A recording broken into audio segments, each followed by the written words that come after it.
दुनिया का सबसे बड़ा नेशनल लेवल का एक्सटॉर्शन रैकेट है।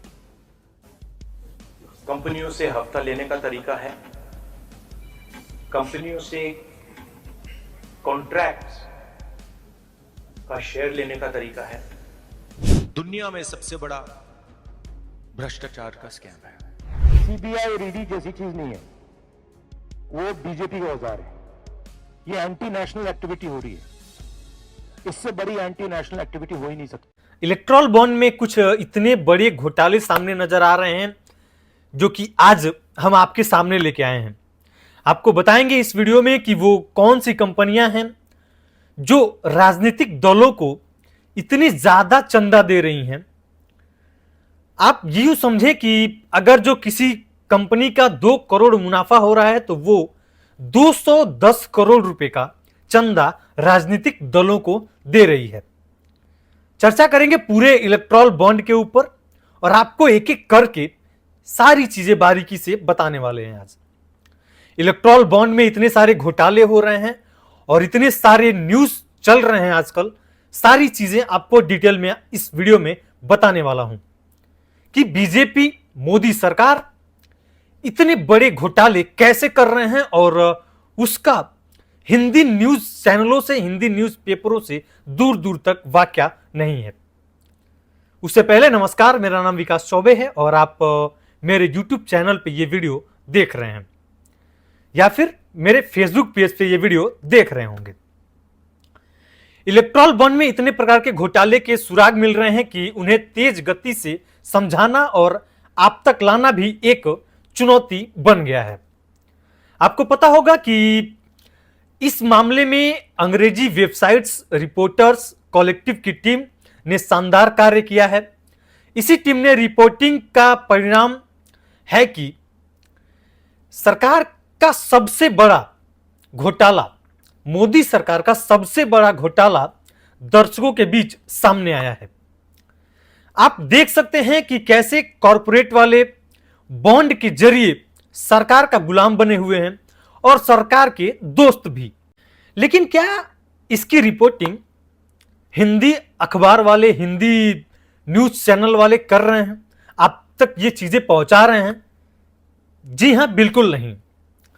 क्या किसी हिंदी के संपादक ने मुख्य पेज पे ये छापने की प्रयास की है कि हैदराबाद की एक company Megha engineering infrastructure limited ने 986 करोड़ का इलेक्ट्रॉल बॉन्ड क्यों खरीदा?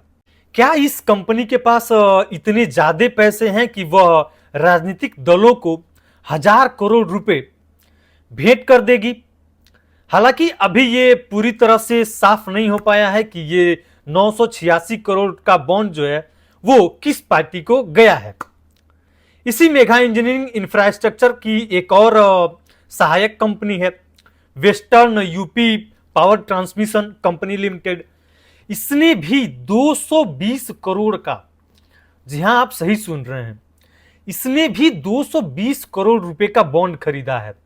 दोनों कंपनी को अगर जो मिला दिया जाए तो टोटल 1206 करोड़ का होता है ये राशि।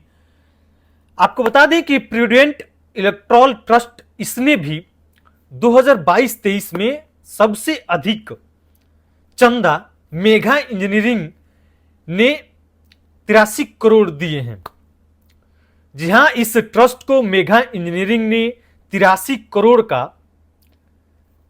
चंदा दिया है इस ट्रस्ट को। 2023 के साल में उसी ट्रस्ट से केसीआर की पार्टी को 90 करोड़ का चंदा मिला है।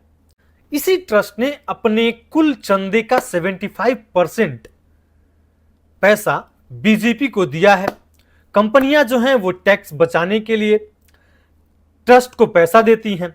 क्या ये हैरान करने वाला नहीं है कि किसी कंपनी का मुनाफा अगर जो 10 करोड़ है और वो कंपनी 410 करोड़ का चंदा दे रही है? ये कैसे मुमकिन है? ये तमाम कॉरपोरेट वालों की इतनी बड़ी बड़ी घोटालाएं राजनीतिक दलों के साथ, ये कहीं ना कहीं सवाल खड़े करते हैं और आपके ये रोंगटे खड़े कर देंगे कि अगर जो कोई कंपनी 10 करोड़ का मुनाफा कर रही है, वो 410 करोड़ का चंदा कैसे दे सकती है?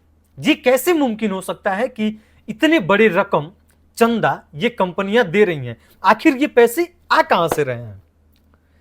आपको बता दें कि यूपीए के समय में, जब यूपीए की सरकार थी, तब वही कंपनियां चंदा दे सकती थी जो 3 साल तक लगातार बेनिफिट्स मुनाफे कर रही हो। वो कंपनियां ही चंदा दे सकती थी, और वो भी सिर्फ और सिर्फ 7.5%, 7.5% ही अपने मुनाफे का कंपनियां राजनीतिक दलों को चंदा दे सकती थी। पीएम मोदी और तब के वित्त मंत्री अरुण जेटली जी ने बड़ी चालाकी से और बड़ी ही चतुराई से इस प्रावधान को हटा दिया। अब कोई भी कंपनी अपने मुनाफे का कितना भी हिस्सा चंदा में दे सकती है। तमिलनाडु की कंपनी है फ्यूचर गेमिंग।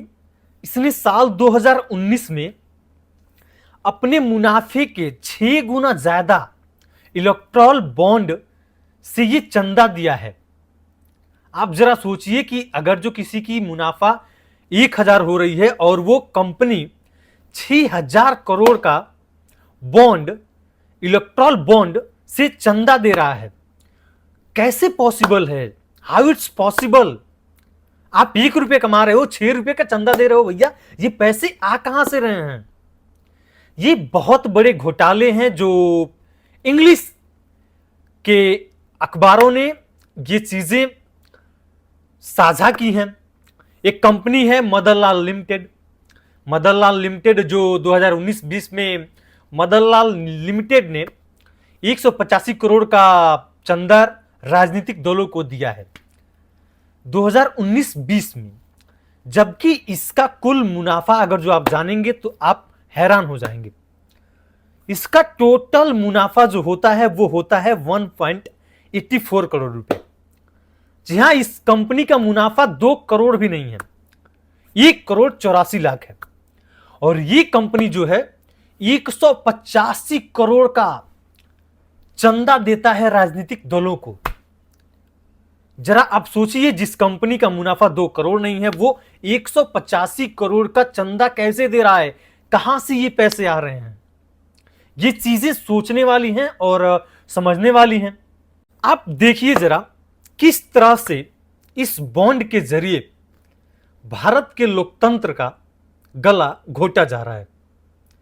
भारत के लोकतंत्र के साथ कैसे खिलवाड़ किया जा रहा है, उसका कैसे गला घोटा जा रहा है इस बॉन्ड के जरिए।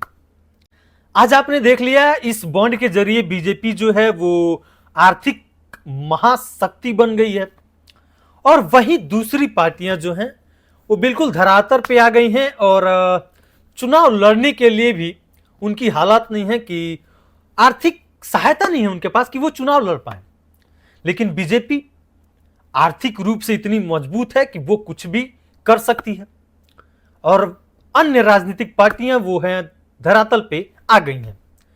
बहुत सारे नाम ऐसे हैं, जो बहुत सारी कंपनियां ऐसे हैं जिन्हें मैं गिनाते गिनाते थक जाऊं फिर भी नहीं गिना पाऊं। और ये रिपोर्ट्स कुछ ऐसी हैं, ये बॉन्ड कुछ ऐसा है, और ये भारत का सबसे बड़ा घोटाला ऐसा है कि कुछ चीजें गलत हो सकती हैं, इसमें हमसे भी कुछ त्रुटियां हो सकती हैं। आपको बता दें कि साल 2018 में इलेक्ट्रॉल बॉन्ड का कानून अधिसूचित हुआ था। यह कानून पारदर्शित के लिए बना। क्या यही पारदर्शित है?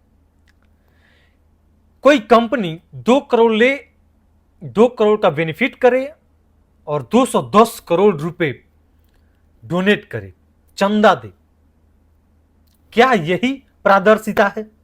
ये टोटल जो खबरें हैं, ये रिपोर्टर्स कॉलेक्टिव ने ये सवाल खड़े किए हैं, और तमाम सोशल साइट्स पे ये चीजें चल रहे हैं कि ये जो इलेक्ट्रॉल बॉन्ड है, कैसे इसके जरिए तमाम राजनीतिक पार्टियों को चंदा दिया जा रहा है। और उसमें सबसे बड़ा अगर जो घोटाला हुआ है किसी का, तो वो बीजेपी को लेकर के हुआ है कि इसने कितने बड़ा घोटाले किए हैं कि 200 करोड़ के चंदे हासिल किए हैं, जिस कंपनी का 10 करोड़ रुपए बेनिफिट हो रहा है।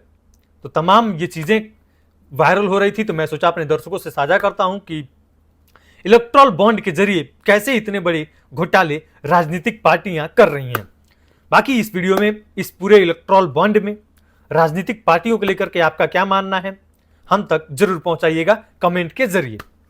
मिलते हैं नेक्स्ट अपडेट के साथ नेक्स्ट वीडियो में, तब तक के लिए बहुत बहुत धन्यवाद।